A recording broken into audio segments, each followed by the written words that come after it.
Hello viewers, দেখেন রাত বাজে 8টা। আমার ওয়াইফ আমারে এই সিঁড়ির নিচে দেশি মুরগির খামার, ওনার ওই খামার আমার ডিমের জন্য পাঠাইছে রাত 8টা। দেখেন কোনো মায়া দয়া নাই এই ব্যক্তির। তাও এটা কত দেখেন, কোন চিপায় এটা, সিঁড়ির চিপায়। ওই দেখেন আবার দাঁড়িয়ে দাঁড়িয়ে হাসে।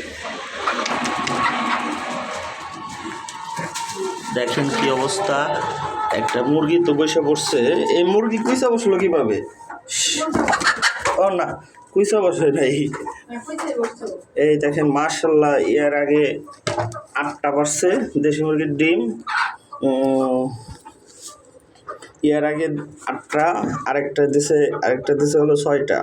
আর এখন আমরা 4-5 দিন পরে এসে দেখলাম এখন হলো 1টা, 2টা, 3টা, 4টা, 5টা, 6টা, 7টা, টোটাল 7টা ডিম। 5 দিনে 7টা ডিম।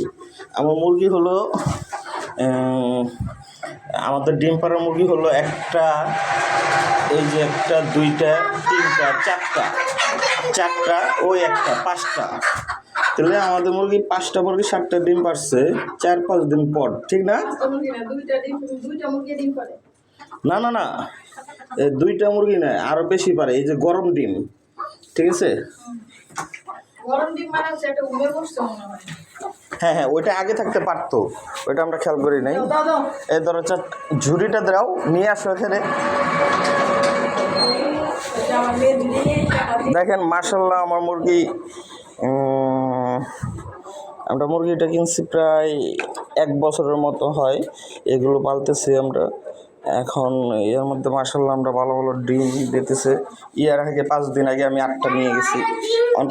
কোনটায় ডিম পারতেছে সেটা আমরা মানে নিজেরাও জানি না।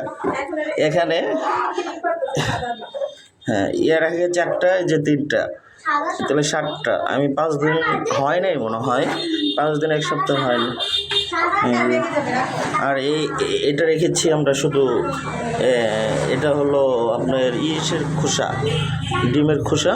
এটা এভাবে রেখে দিচ্ছি, ডিম পারবে এরা। এখন তো পানি নাই ওদের।